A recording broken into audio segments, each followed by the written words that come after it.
Thank you everyone for taking the time to join the panel discussion, and also thank you panel for being here today. We're going to talk about the investment opportunities that are present in Eastern European countries. And today, more than ever, it's actually important to raise this discussion because we all know that the EU Green Deal is incentivizing countries to start with their energy transitioning plans. And in the Western countries especially, we have already seen some sort of investments from companies in terms of diversifying their business portfolios by including renewable energy. Whereas in more Eastern countries, we don't see the same trends, or we haven't seen them yet, so they are yet to come. So that is what we're going to talk about today, how these countries can start investing in renewables and what are the most attractive technologies and markets to invest in. So here today with me, I have Mr. Marco Consumi, representative of Enel. Welcome. Thank you. Would you maybe like to start with sharing some of your operations as Enel in these countries? Well, Enel has been traditionally, let's say, investing in and looking to countries in Europe. We have in Eastern Europe right now, we have a strong presence in Romania. Yeah. We have a historic presence in Greece. And recently we exit from Bulgaria, but we had a long presence there. And a few years ago we exit from Slovakia, where we had an important presence in a generation with Slovenska Elektrárne. Yeah. Can I ask you, when choosing these countries, such as Romania and Greece, what were some elements that you took into account to say, okay, these are the countries that are very attractive for us in terms of investment? Well, obviously, I mean, the strategy of the company changed during the time, okay? Yeah. Usually when Enel is looking to a country, looking to a country that offer an integrated approach as a presence. It means that we are present along the whole value chain. Yeah. So a country that offers us only the possibility to enter in a single element of the value chain is not so attractive. Yeah. So maybe if we are present there, we will reconsider our presence in this country if there is absolutely no possibility to offer to other business of the company the possibility to enter. Yeah. That means that some of the country that in which we enter in the past, maybe we will be reconsidered in the future, Yeah. according to this new concept of, let's say, holistic integration approach, let's say. Yeah. So indeed, we can maybe tackle a bit later on how scalability is quite important for a company going into these countries. Fundamental. Yeah. We are developing the concept of platformization, means that all our business will be belonging to a certain platform that will be in some way centralized, but essentially will utilize the scale factor to have efficiency, best practice sharing, Yeah. and economy of scale concept. Yeah, So this is indeed. the concept of platformization that we are launching in the last few years. We've been launching around our countries of presence and the new countries that we will enter into. That's quite interesting, I think. Thank you for sharing. Platformization, it's definitely an interesting approach that we are probably the first company as a utility, a global utility, that will launch this concept. This will decrease our operative cost. I cannot give you the numbers, but it's extensively. No, thank you.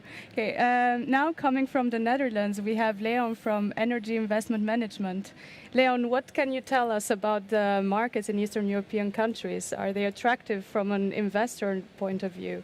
I think it may be also good to tell, my first experience in Eastern Europe was in Poland already, I think more than 25 years ago. At that time using, the topic was not climate change, the topic was acid rain.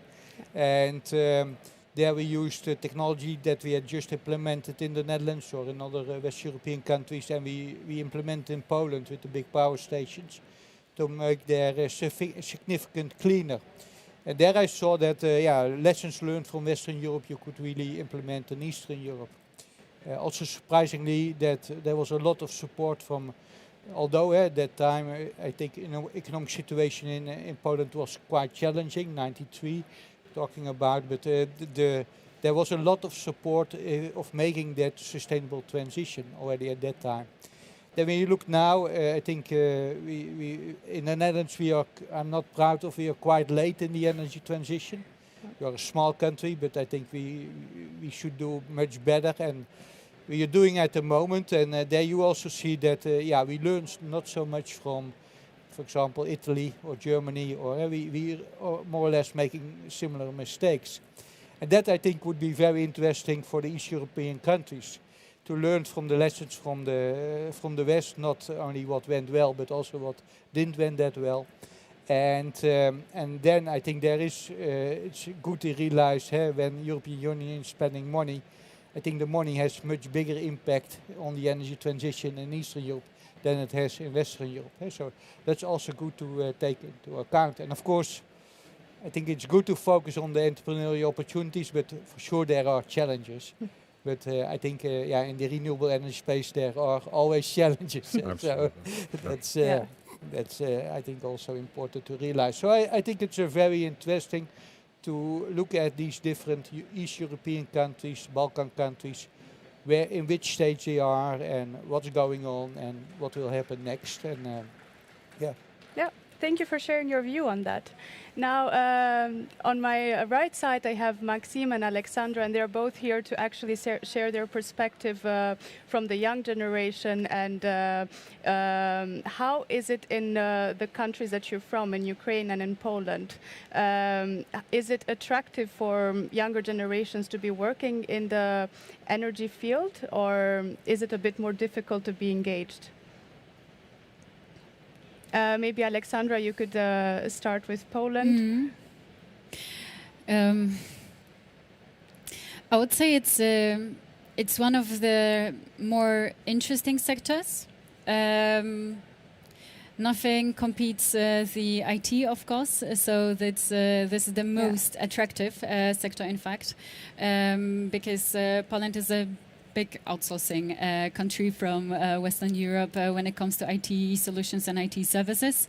But I would say the energy sector is interesting, and especially I see a very big uptake of people working in the companies that are focusing on the transition, or focusing on diversifying the portfolio, focusing on the new technologies, more advanced trading with the renewables, serving the renewable investors, developing of the solar industry, which is really booming and has really boomed in 2020 in Poland. So I would say, people go where the money is, right? And that's a truth. People also go where their thoughts are going and their dreams are going, and they find it right. But I would say that it's very important that there is a sector, there is a pool, there is a capital, and then people will also switch to that. The same is with so. On the other hand, right, this is why we have a problem with satisfying the mining industry, right? Because still Poland is, I think, the biggest, the country with the biggest group of people, right, employed in the coal mining industry. And this is a real obstacle, real blocker of the transition, just because this group of people as a social group has such a good and big political influence on the parties that are chosen for the parliament. Yeah, indeed. And I was actually reading a report lately, and also from some conversations I had with people working in Poland, that in order for the government to actually make the energy transition happening, they are even making plans to train the people to transform to different industries, so training the miners to be able to work in a different industry, such as maybe wind power for upcoming projects. It's true, but it's not the same geographical location, right? So that's one thing. It's rarely the same geographical location, and when people are at a certain age, they are not really willing to relocate anymore. If people are already in the 50s, they are not willing to change their and they have. Yeah, and there is another factor. They have simply lived a life of a stable work and with a stable employee. They are not willing to switch so much, right? Just for a couple of years without a guarantee of employment. And in fact, being a miner is a quite, let's say, lucrative job in comparison to other jobs in Poland. So I would say that without any good social program, stopping new younger people to enter this job and really helping the people who have already been for 20 years in this job financially as well, we will not have a mindset shift. Yeah, indeed. So I think for such economies, it's rather important that even local actors and local companies play a larger role in the energy transition, because they are the ones that even understand the people more than maybe foreign investors coming in the country for profits. But thank you for sharing. Now, Maksym, you're from Ukraine and you're also working for DNV this year. How is the renewables ecosystem in Ukraine? Yeah, so what happens in Ukraine, I can very much relate to the situation in Poland in terms of there is vast environmental resource, there is political will to transition to renewables from conventional generation, and there are investments coming to the country, but political climate and unstable regulatory regime, they are the two main blockers, which sometimes prevent investors who would love to enter, who would love to exploit opportunities which are ample in Ukraine, but they think twice, should we do it? Is there enough certainty and visibility in what will happen in 5 years for us? So that's one of the issues in Ukraine. At the same time, we are in the process of very active transition and complete transformation, not only renewables, but also conventional power sector, grids, energy efficiency. So it's broader than only renewables. And what we see is that government tries to give signals that, look, we want to do this. We are not going to be able to do this ourselves. We need foreign support. We need foreign investors, foreign expertise, which is really important. And therefore, I believe this is very, it's a sector with a lot of energy right now, a lot of dynamics. Where it will take us, it's a question that I'm also following very closely, but I have a positive mindset and positive expectations in how our energy sector will develop. Yeah, indeed, and that's the thing. These countries that have to go, the more transitioning, they have more way to go to be able to complete the Green Deal, basically. They have even more opportunities this year, so it's quite good to be positive in that respect. But I'd like to ask Marco and Leon, because both of you have been working a lot with Western developed countries that have quite a lot of investments in renewables. What do you think are some takeaways that can be very useful for transitioning countries or companies that are aiming to diversify their portfolios? Well, let me first say that unfortunately means because of the age, I've been dealing not only with Western countries, but also with Eastern countries and developing countries. So there are different, obviously, situations for each geography and for each state of development. What I can say is that we should take, in countries in which they are at the beginning of the decarbonization process, we should take definitely the lesson learned from other countries, especially the Western world, where they had to face issue not foreseen at the beginning. So if you want to go in let's say if you don't want to find yourself in a situation of crisis, about the system, you should have an holistic approach, covering all the value chain of the sector. So it's not only about finding the proper sites with the resources, find the proper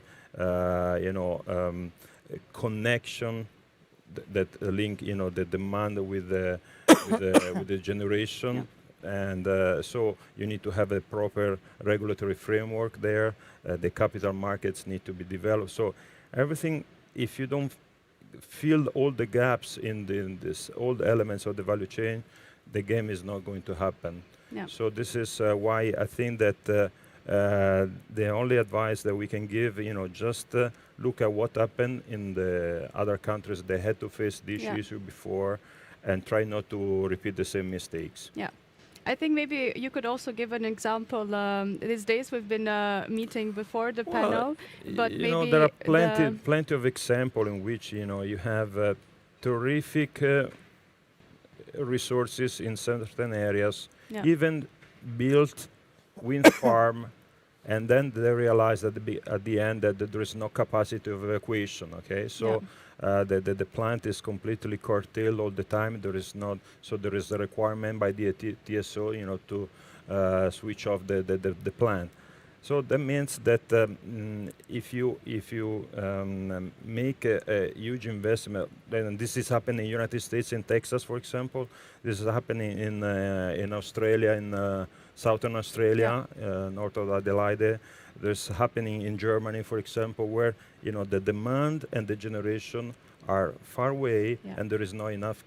So there are technologies. There is storage. The bottleneck technologies. There is strengthening the lines, transmission lines. So there are different elements that you can put together to have the system work. But important that you need to have an overall picture. About the electricity system. But electricity system is part of the problem. Regulatory framework need to be well adopted, bilateral agreements. In Europe there is contract for difference. Then rules about curtailment and proper compensation of a missed production. So everything needs to be properly designed for a comprehensive market. Otherwise, right now the banks will not come in a country where there are not all elements. The projects are not going to be bankable. If they are not bankable, there will be no really development of the renewable. And I like to say that when we talk about decarbonization, we are, all 90% of the speech is about generation, but the decarbonization is also about consumption. Okay. Yeah, indeed. So don't neglect that there is an important element in electrification of consumption. So building e-mobility, and this is another important element of the Green Deal, let's say. Yeah, indeed. But so what you're saying is that a holistic approach is rather important before deciding to. It's mandatory. It's not easy. I have my colleagues of Enel Green Power that they have, I would say hundreds of projects ready to build, but they are not going to be built because there is no regulatory framework in place, or maybe there is no a security of connection. So that's a pity because there is a lot of wind in Eastern Europe. And even in the southern part, even sun PV, as well. Sun, Yeah. No, it's quite an attractive market. Absolutely. Yeah.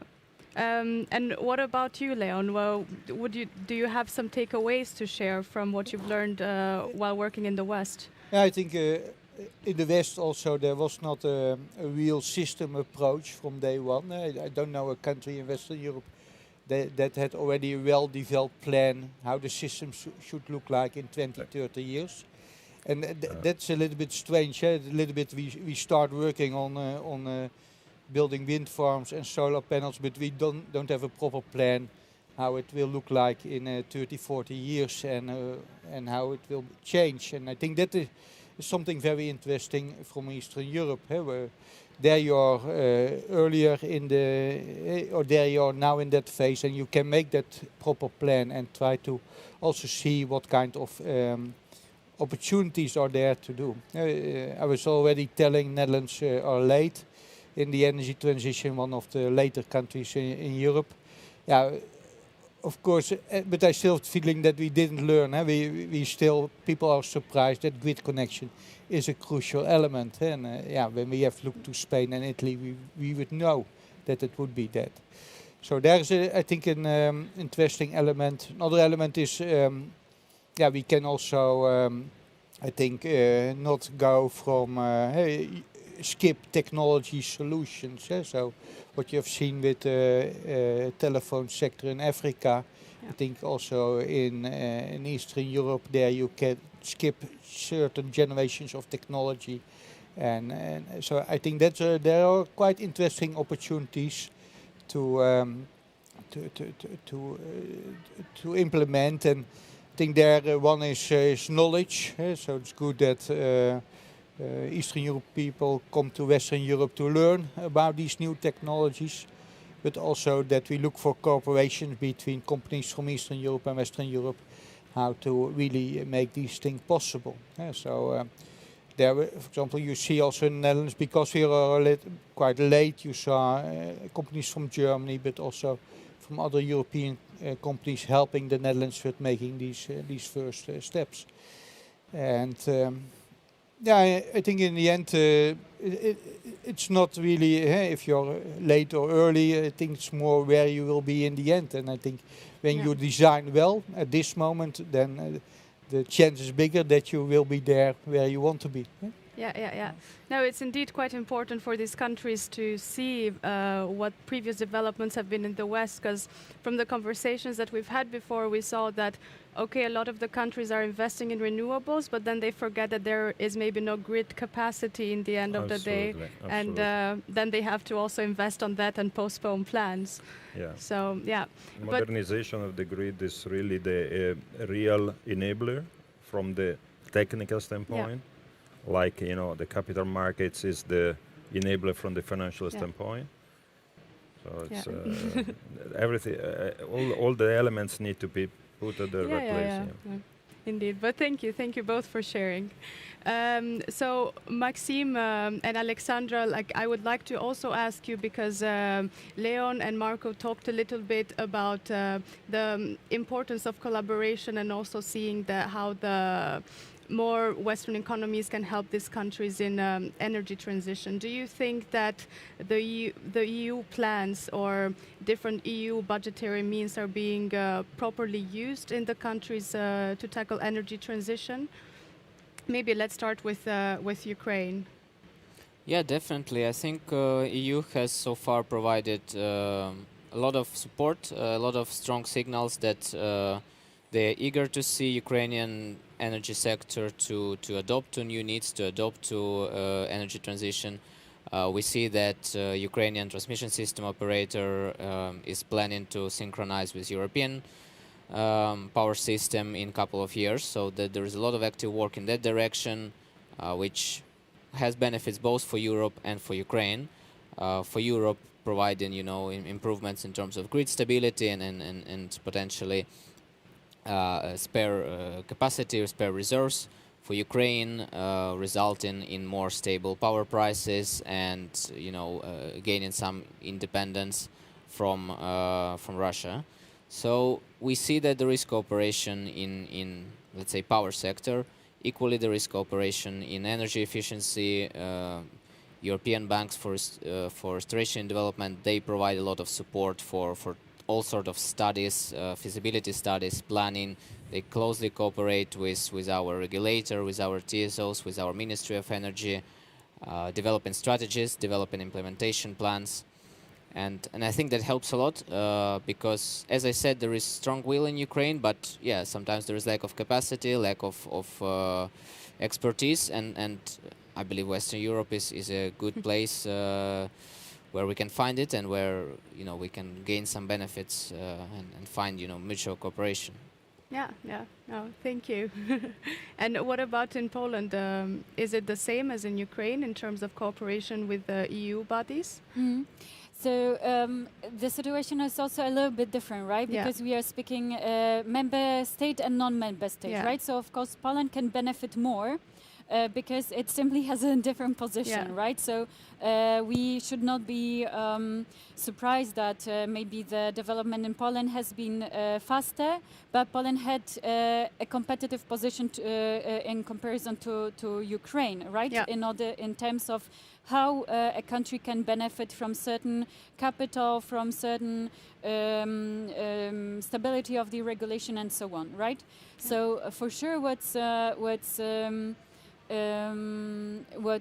beneficial is the sole fact that a country is in the European Union, because it just gains more credibility over an investment. And it doesn't have to be an investment, let's say a public investment or a funded investment through the funds of the European Union. It can also be funds from private corporations, right? But it also already has this better credibility, and the investors have a better position in just trusting that their return will come to their pockets, right?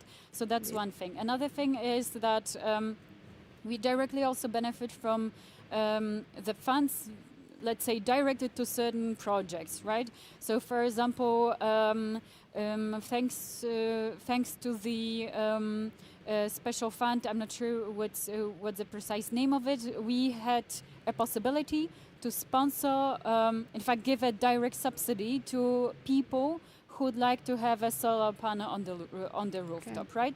It was a very nice subsidy.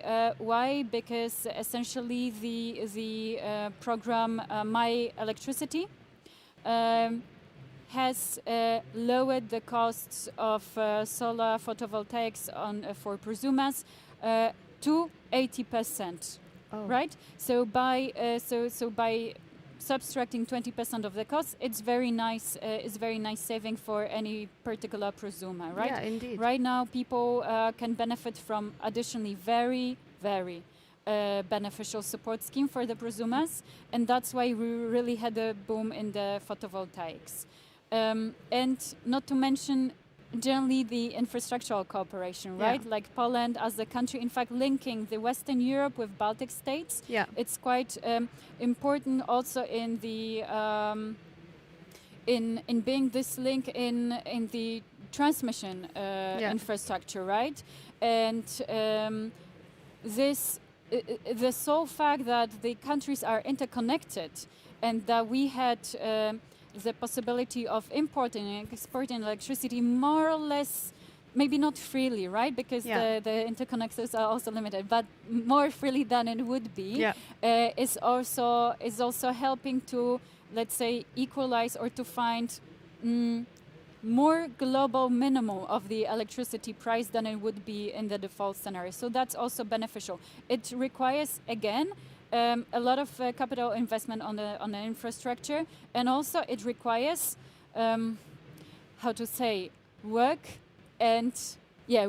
coordination work in programs such as Picasso, Mari, programs coordinating how the TSOs work in the EU, and that's very important for companies who are traders, BRPs, aggregators, or VPP operators as an extra worker, right? We are really benefiting from the fact that the markets in the EU come together. They unify. The rules are more equal in each country. No, I'm actually quite surprised to learn that the Polish government has put in place such subsidies for the prosumers to make them shift. So that's quite a nice development in Poland, I would say. But at the same time, because now that Poland is around 80% dependent on coal at the moment, and it's again exporter of when we're talking about energy mainly. But when it comes to this shift to renewables, how is the economy threatened a bit when Poland loses its reliance on coal by shifting to renewables? What do you mean by threatened? Sort of not being at an advantage in the specific sector of energy. Yeah, perhaps impact on power prices and Yeah, so we could say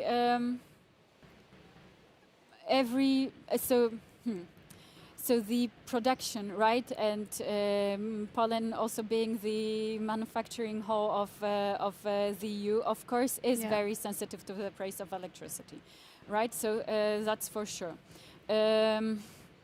At the same time, so you know, there are different approaches, right? So there is an approach.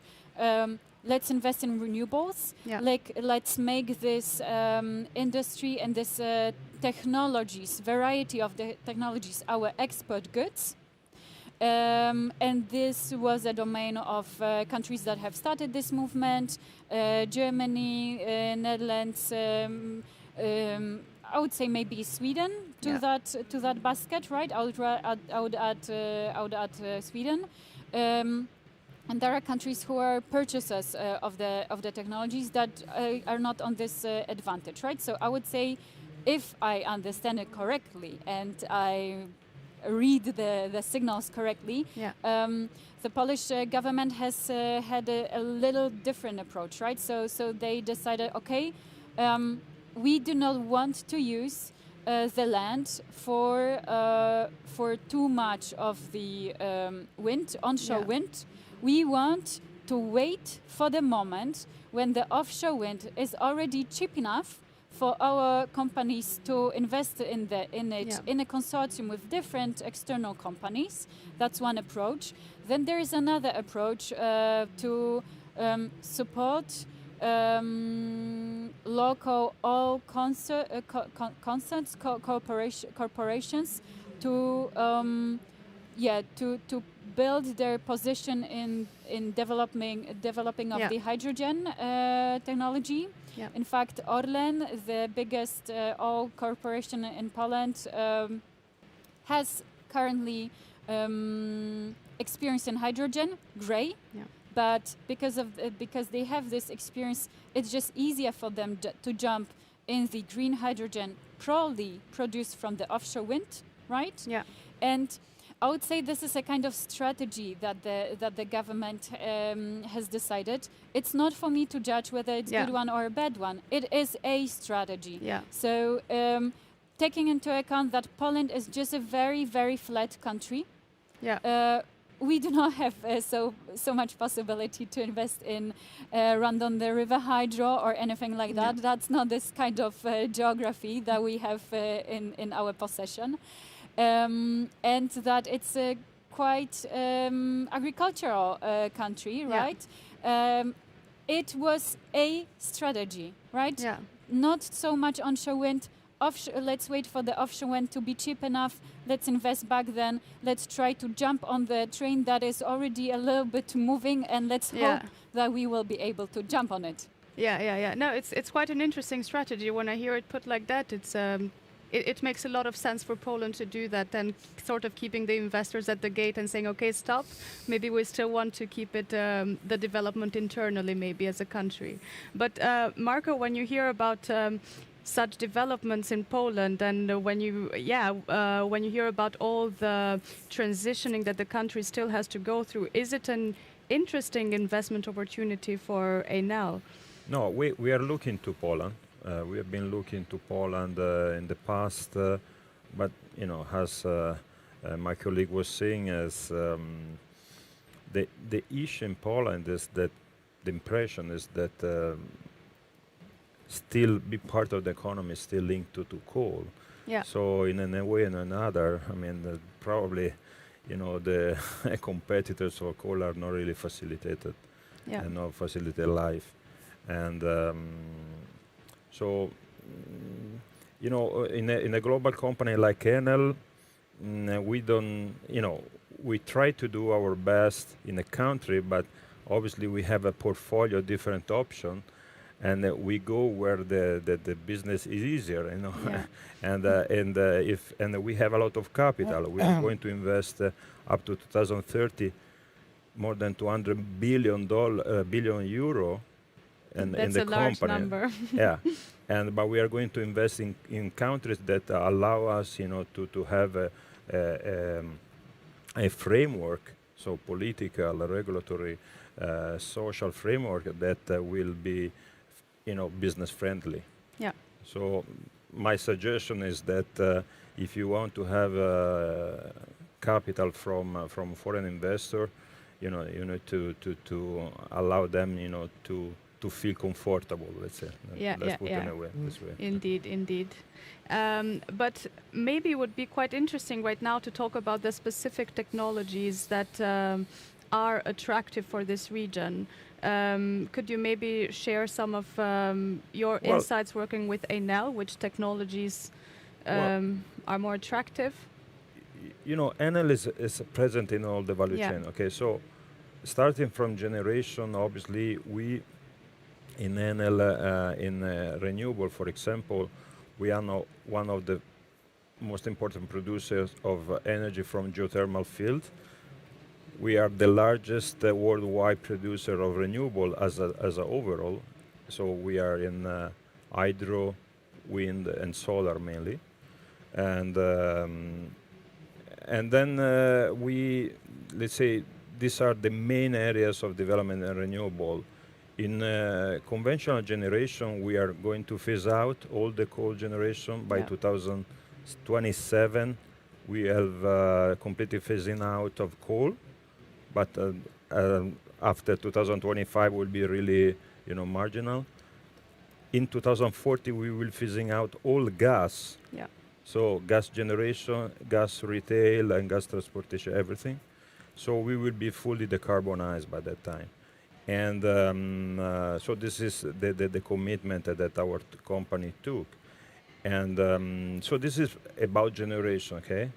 But that is only a part of the world. Yeah. Don't neglect, you know, transmission, distribution. That is an important element. So digitalization of the grid, it's really the enabler of all the transition. There is no other way that, you know, a fully digitized grid. For example, we move all our grids into the cloud in the last couple of years. So we are the first utility in the world that moved this, and this is allow us, you know, to be more effective in the management of cloud. So digitalization from the edge, you know, from the consumer, so smart meters up to the automation of the substation, secondary substation, primary substation, and so on. So that is the other component. And obviously there is also the, let's say, we call customer experience, in the sense that we, through NLX, is a division that is mostly looking to the consumer side. Obviously, we offer a comprehensive solution that goes from domotics to, you know, e-mobility solution and so on. So when you look to the spectrum of the, you know, possible technology for the energy transition, you have to look to everything. Yeah. Enel is also involved, for example, in Italy with transforming the building in putting a coat to the building, you know, so to have a energy saving mechanism. So this is more, let's say, financial kind of deal, but is part of the overall structure to you know, to go for energy efficiency and decarbonizing.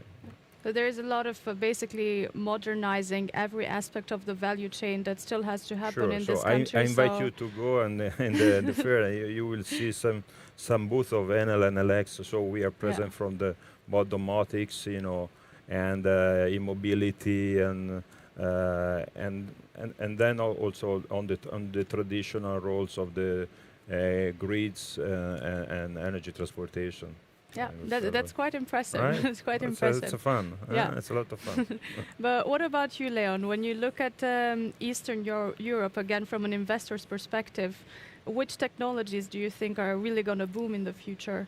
I think also you're looking a little bit more to to the innovative technologies or the cutting edge technology. I think it's also sometimes in the renewable energy transitions also about just creating a commercial successful company, and that can be solar on industrial rooftops. It's not really rocket science, I think, but especially in such new markets where there is not so much experience, then solar on industrial roofs can be quite an interesting entrepreneurial opportunity.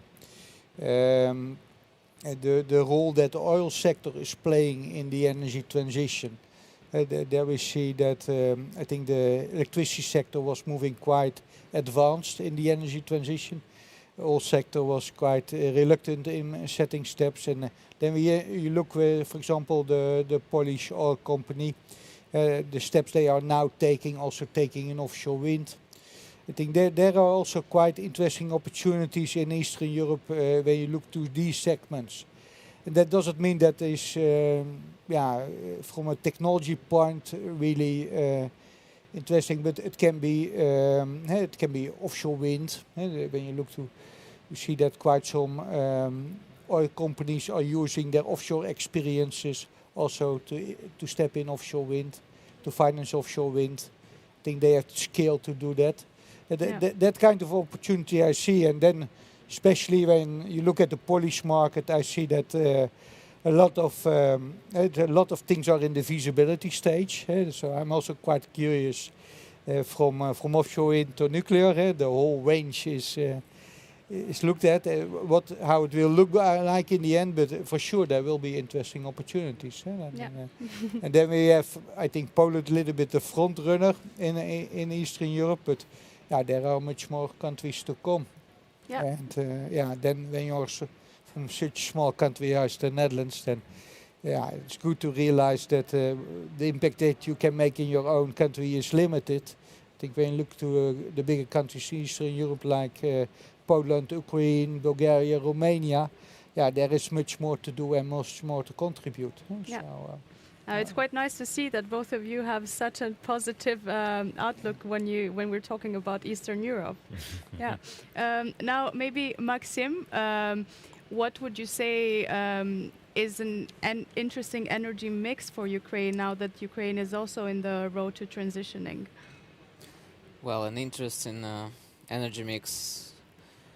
I think it depends on which perspective you take. If you take perspective of decarbonizing the sector and decarbonizing industry and going green, then the energy mix would be dominated by renewables. If you take perspective of security of supply, then it's different, and then we just can't live without nuclear. And I think our government took the latter option. So in the strategy, in our energy strategy, they basically stated that we want to have, I think, 25% of renewables by 2030, but we will have nuclear up to 2050. And we need to gas because that's the balancing capacity that our grid really requires. So I tend to agree with this approach. I think security comes first. And in this perspective, nuclear will play a role. Renewables will play a role.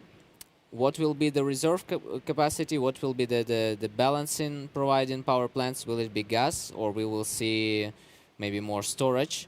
That's the next question. And there, of course, also there is hydrogen. I think there are a lot of conversations about hydrogen in Ukraine right now. They start to pop up. So we might also see hydrogen as a long-term storage, not as a short-term balancing reserve, but it's another player in the energy mix that will, have a very important role. Obviously, I don't see coal in our energy mix. I think that's clear. We simply have to say goodbye to coal. But yeah, it's a question of perspective, as I said. It's a question of do you value independence from your neighbors? Do you value self-sufficiency, or do you value an image of we're a green country and where do you want to go? So there is flexibility. There are resources which allow us to become more nuclear-centered, more renewable-centered. Yeah. It's a bit an open question at this stage. Yeah, but also in countries such as Ukraine and Poland, what I've been reading is that there are going to be energy shortages because of the coal phase-out if all the plans go through, that is. They're already happening this winter. So, which technologies would then be more efficient to not allow that to happen more than it's already happening? Maybe this could also be an interesting question for the two of you. Or Do you want me to comment? Yeah, I think it's not a matter of technology. I think any technology can do the job, but it needs to be, economically justified. There needs to be a business case for investor who will build it, and it needs to be green. Renewables are limited in what they can do. We know it. They're intermittent. They're not controllable. Nuclear is nice, but it's a base load, so you can't ramp up, ramp down. You end up with gas, and no one really likes gas. So I see a big role for storage, storage such as batteries, so short-term flexibility, but also for hydrogen, providing long-term flexibility. To me, if we talk about technologies which can secure grid operation, it's actually storage, it's not generation that will secure grid operation, in my opinion. Yeah. Okay, thank you for a very insightful answer. And Aleksandra, I would say the same question to you. In Poland as well, there is a whole decommissioning of coal power plants going on, and that of course creates the need for more investment in renewables. And what do you think are some of the technologies that are more attractive for Poland as a country? So I'll tell you not my opinion, but I'll tell you what is happening, right? What is happening is that Poland, as a country that links, let's say, Western Europe and Baltics, that would like to decouple from the Russian transmission system, has had an obligation to put a big, stable, somehow fueled power plant in the northeast part of the country.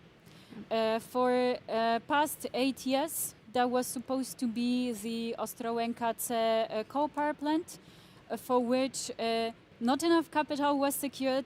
No one wanted to give more money for a coal power plant anymore. That was supposed to be the last hard coal power plant newly commissioned in Europe. This project is not happening anymore. What is a current state of the conversation is that this project will happen, but as a form of gas, which again, from the TSO perspective, is a stable power plant that the TSO has a possibility to use in the times of shortage from renewable production, in fact, right? And also has a possibility to support coupling of Latvia, Lithuania, Estonia with the rest of the EU TSO system. And it's an argument that is very difficult to compete, right? To combat. Indeed. What is another, let's say, trend in Poland is that for the past, I think, 50 years, we have been trying to build a nuclear power plant without any success until this day. From different factors, one of them being a very long investment cycle and very difficult to calculate return on the investment, right? Yeah. So right now there is a novelty, there is a new sexy topic coming on, being small modular reactors. This is a program which is not done through the Polish government, but through the private investors. And it actually has some advantages, right? Because it's shorter investment cycle, modular, smaller, let's say, capital investment.